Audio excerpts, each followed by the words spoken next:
Dan berikutnya kita akan diskusikan hal yang sama masih terkait dengan polemik pencopotan Direktur Penyelidikan KPK dengan peneliti Pusat Kajian Anti Korupsi UGM Zainur Rohman. Mas Zainur, apa kabar Mas? Mas Zainur?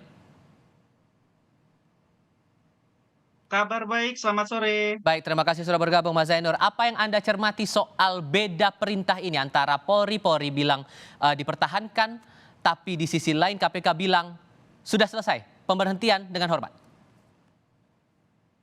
Ya, sebenarnya untuk anggota Polri yang ditugaskan di KPK itu bisa diberhentikan dengan alasan yang sangat jelas, yaitu jika melanggar kode etik berat gitu ya. Apakah Brigjen Endar melakukan pelanggaran kode etik? Kan tidak.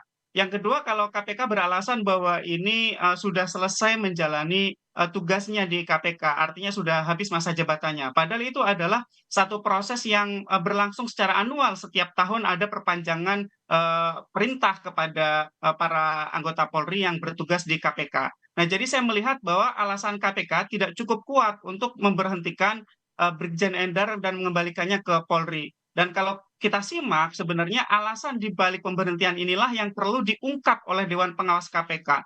Apakah benar bahwa alasannya adalah perbedaan pandangan dalam penanganan perkara Formula E?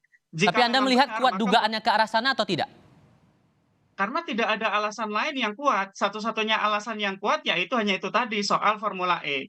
Kalau Formula E ini kan masuk pro justisia ya dalam proses penyelidikan, maka pimpinan KPK tidak punya kewenangan untuk mencampuri secara substansi. Kenapa? Karena yang pertama itu adalah kewenangan penuh dari penyelidik maupun nantinya oleh penyidik.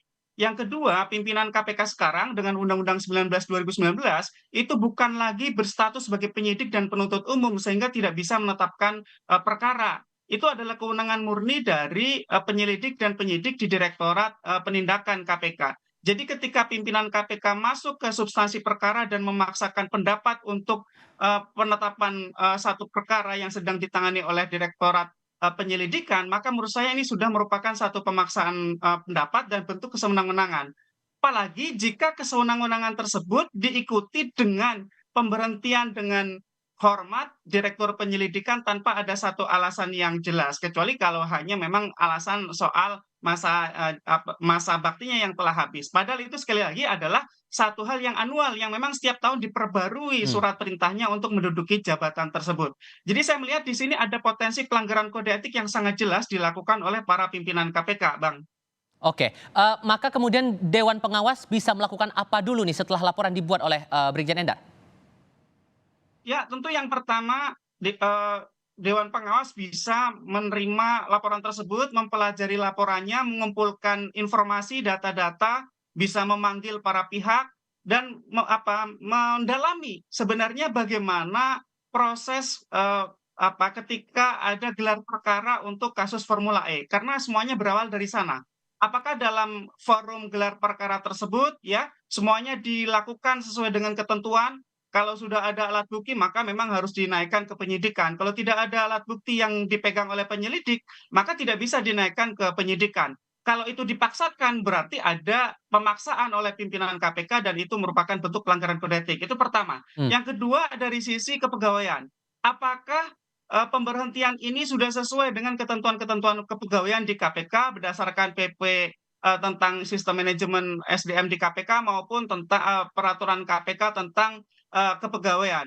Jadi nanti Dewan Pengawas perlu untuk mendalami apakah pimpinan KPK telah mengikuti peraturan perundang-undangan, apakah ada dugaan pelanggaran kode etik, misalnya dalam bentuk pemaksaan pendapat, dalam bentuk penyalahgunaan kewenangan dan seterusnya. Nah, kita berharap Dewan Pengawas kali ini berani untuk memperlihatkan kinerjanya, melaksanakan tugasnya. Sekali lagi, ini perkara yang sangat sensitif. Kenapa? Karena terkait dengan politik, ya. Bahwa perkara ini adalah perkara yang tidak jauh dari perkara-perkara politik. Bahwa KPK adalah institusi penegak hukum, sehingga KPK tidak boleh terpengaruh sedikit pun dengan faktor-faktor di luar hukum, apalagi faktor politik. Dan Sehingga Anda itu merasa bisa bahwa betul dilakukan. ada bentuk pelanggaran kode etik penyalahgunaan wewenang di sini? Ya, kalau dilihat dari kejadian-kejadian yang tadi saya jelaskan ya, gelar perkara Formula E maupun pemberhentian Brigjen Endar tanpa satu alasan yang kuat, kita melihat di situ arahnya memang penyalahgunaan kewenangan oleh pimpinan KPK. Dan itu juga merupakan satu bentuk pelanggaran kode etik sebagaimana diatur di dalam Baik. kode etik KPK. Baik, Mas Zainur Rahman dari Pukat UGM, terima kasih sudah berbagi perspektif bersama kami di Kompas TV. Sehat selalu untuk Anda, Mas. Selamat sore.